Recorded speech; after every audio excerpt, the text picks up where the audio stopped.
What's happening with the Afghan refugees? Well, nothing good, really, is the answer. So, as CBS News here reports, there are challenges in evacuating these 100,000s.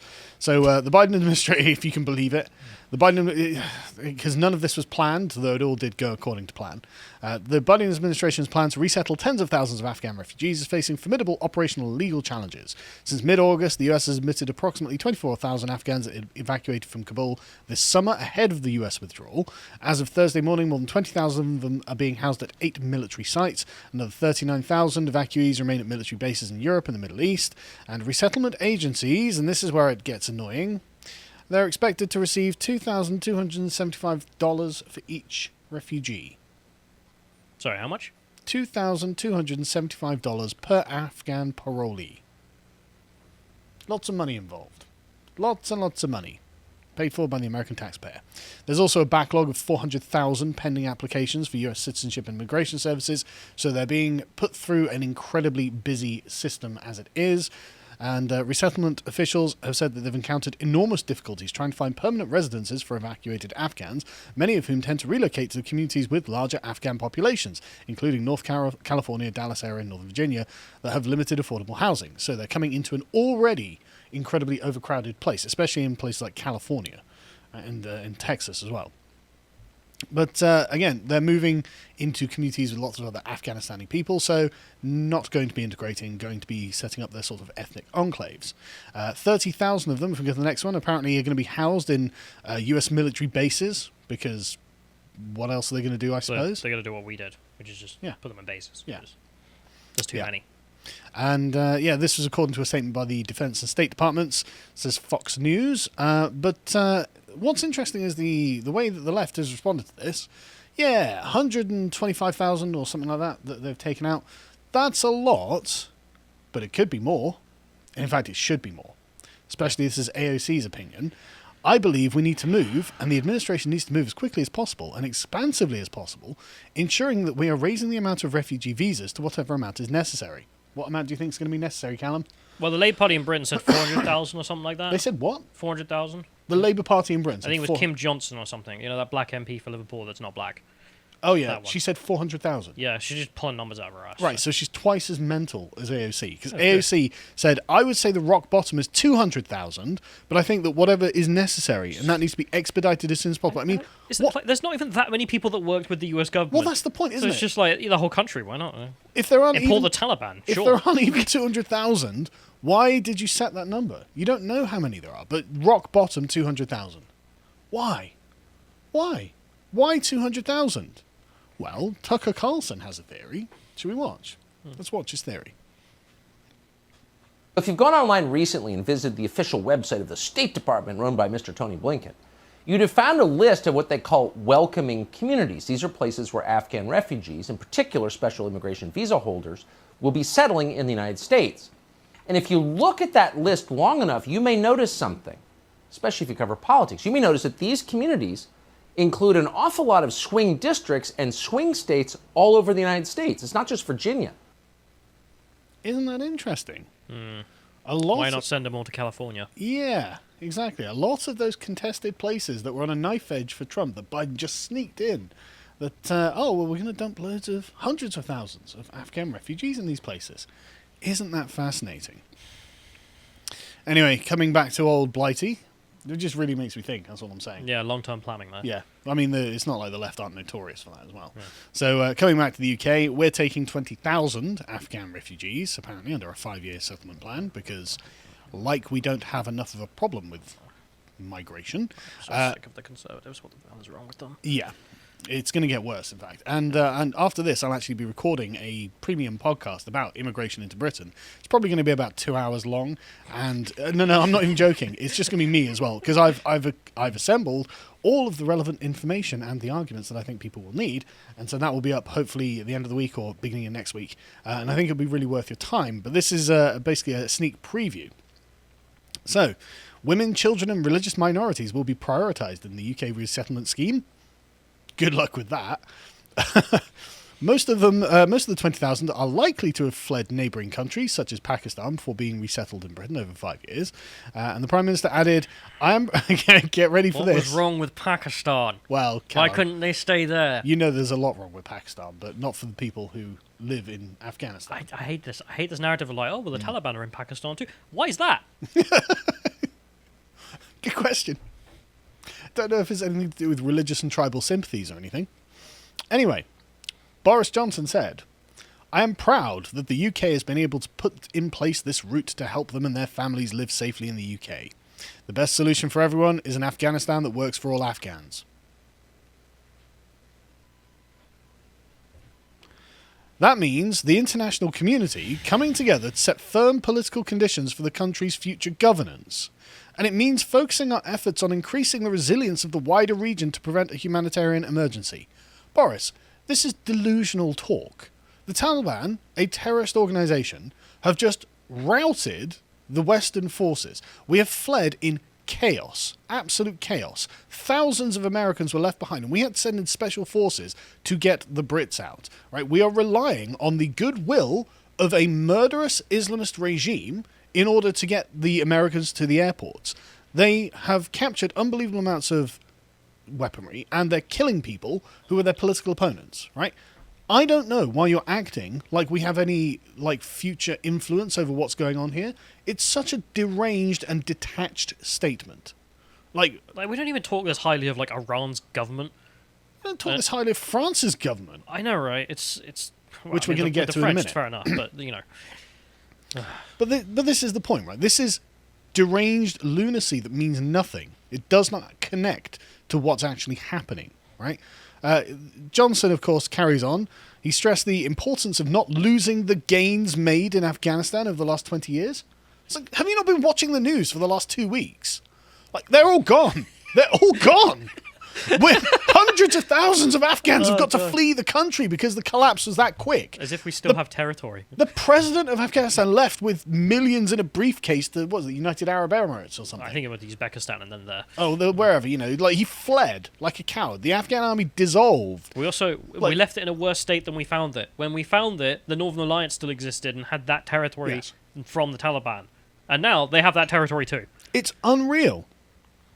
But anyway, yeah, we don't lose those gains. What gains? They're all gone. You absolute lunatic. But anyway, Priti Patel said that the refugees could start a new life safely in the UK away from tyranny and oppression they now face. Well, don't say that too soon, because apparently I've heard we're getting an October lockdown. So, I doubt the Taliban are forcing people to stay in their homes. Just saying. There's tyranny, oppression everywhere you go. So anyway, the government has launched Operation Warm Welcome. Because that's what really summarizes the nation's mood. Did you see the propaganda they had on their Facebook page about this? No, I didn't. The Conservatives on their Twitter and Facebook page were like the graphics of like Operation Warm Welcome. We are, diversity is our strength, all this crap. Oh, Jesus Ratio Christ. to hell, which is good to see. Good, yeah, good. Anyway, this was written by Nesrin Malik, who incidentally is going to be in the more extended cut of this immigration debate that I'm going to do. About 10,000 refugees are currently housed in quarantine hotels across the UK, so it's costing you a fortune, basically, with little but the bags they were allowed to carry on the evacuation flights. The infrastructure that has met them, as any refugee, immigrant or asylum seeker in the UK will immediately recognise, is mostly informal, voluntary, and in the long term, utterly unsustainable. Brilliant. Utterly unsustainable. Good to know. Once the evacuees are out of quarantine, they will most certainly run into housing scarcity. I wonder why. Why have we got a problem with housing in the UK? Can't imagine. Bureaucratic holds-ups and poor translation services. Yeah, that's because none of them bloody translators, are they? They don't speak English. So it isn't the people who are working closely with us. It's a bunch of people who we've no idea who they are, right?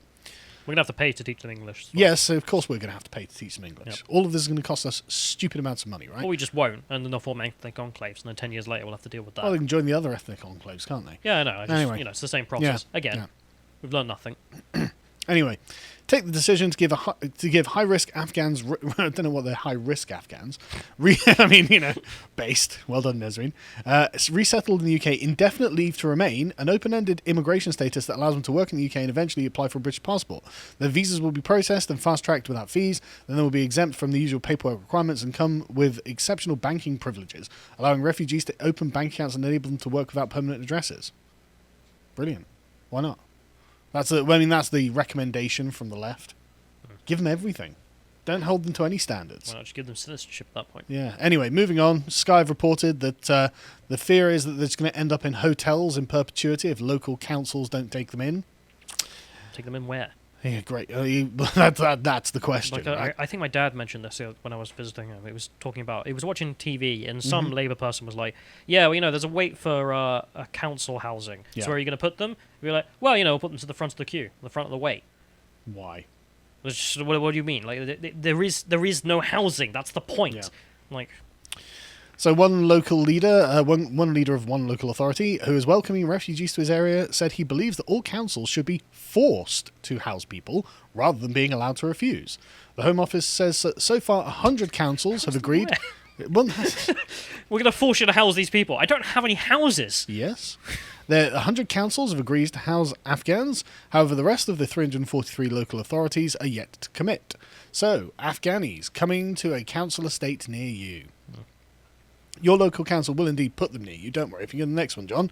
Steve Cowan, the leader of Hammersmith and Fulham Council in West London, which has accepted many refugees and resettlement schemes over the years, said that councils that volunteered to support the new arrivals should not be expected to do so to the detriment of residents on council home waiting lists. Wow, what a conservative. Maybe they shouldn't be put straight to the front of the queue. Yeah, I think this was the quote I was talking about. Instead, the government should offer a comprehensive scheme that works across various departments to meet all their housing and other needs. What does that mean? Councils like ours stand ready to assist Afghan refugees and are already doing so, but we need a government to come forward with a comprehensive scheme that joins up the approach across government departments, providing sufficient financial and organisational support. I hate it. Anyway. It's so expensive as well. Oh, yeah. You could house these people anywhere else on Earth 3 times over for the same amount of money. Yeah. But anyway, this is costing us a fortune because for some reason they have to live here. Anyway, but hundreds of people are apparently volunteering their own homes. Gary Lineker, notably absent from this list.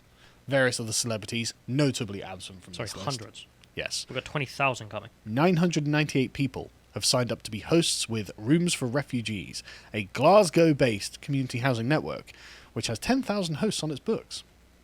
Another 824 people have offered up their spare rooms to Afghans via another charity, Refugees at Home.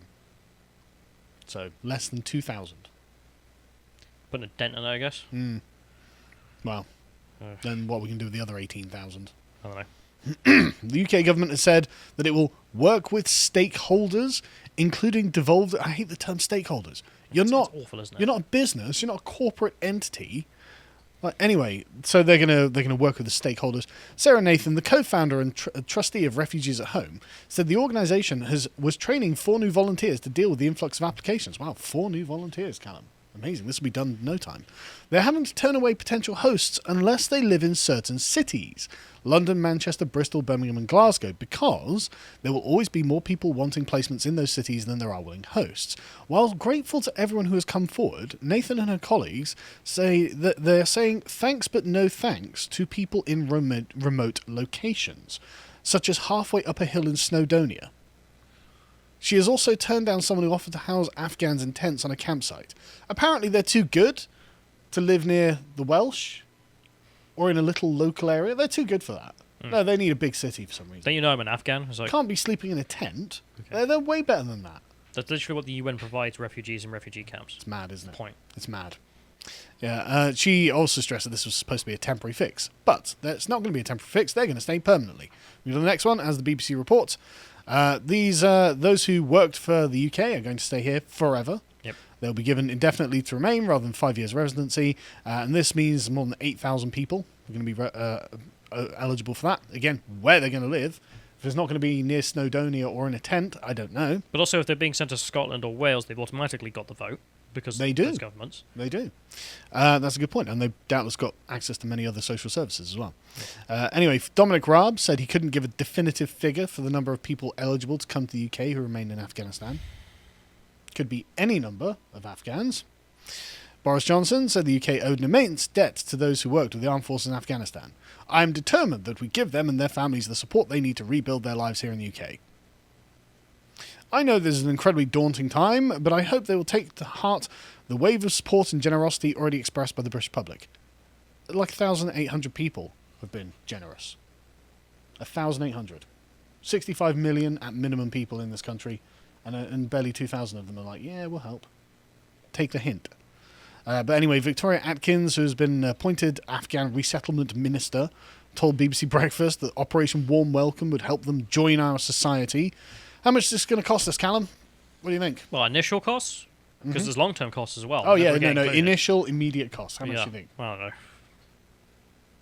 20 million? No, the answer's billions, actually. Oh. If you go to the next one. Great.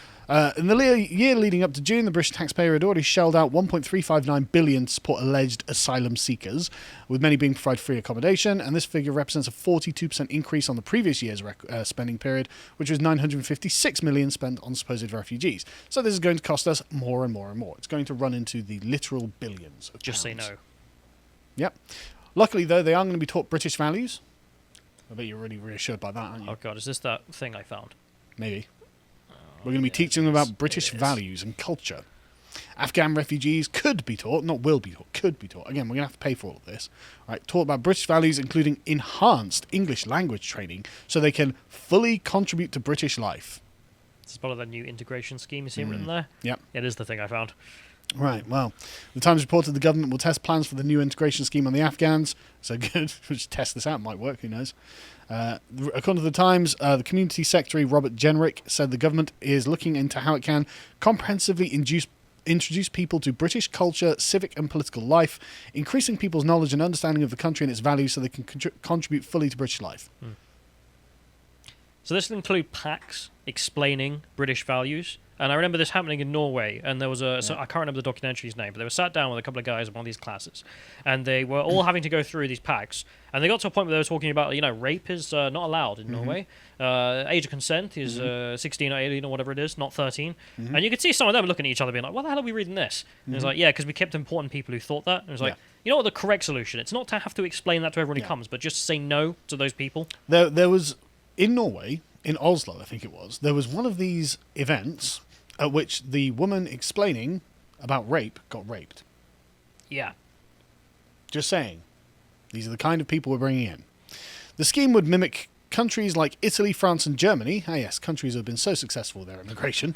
The newspaper reported, where arrivals are given extensive language lessons as well as passes for museums and galleries and classes to help them integrate more fully. That's right, the Afghans are just going to be wandering around the British Museum going, isn't Britain brilliant? I'm sure they will. Anyway, didn't seem to be working. If you look at recently in Berlin, where one Afghan man, 29, decided to repeatedly stab a female gardener in the neck because he didn't like the fact that she was a woman and she was working. He also stabbed a 66-year-old man who saw the attack and tried to help her, and he got stabbed as well. Are those German values or Afghan values right there? Well, I mean, if they're German values, then... I mean, I lived in Germany for 8 years. I didn't see any Germans stabbing women because they didn't like the fact they were working. And if they're Afghan values, well, the integration lessons aren't working very well, are they? Anyway, moving on, the illegal Afghans crossing the channel won't be settled. So if you're an Afghanistani, you arrive in France and you cross the channel illegally, then you won't be settled, say one of the Home Office's spokesmen. It's like, well, that was stupid. You should have just gotten a plane, like all the others, right? Our message has been, please do not travel here illegally. That's right, we're reduced to begging them not to come. Please don't travel here illegally. You're the government. Just send them back. Yeah. I mean, you are the executive branch. Do something. You're the ones with the power to do something. Anyway, moving on. We're told that there have been no enforced returns.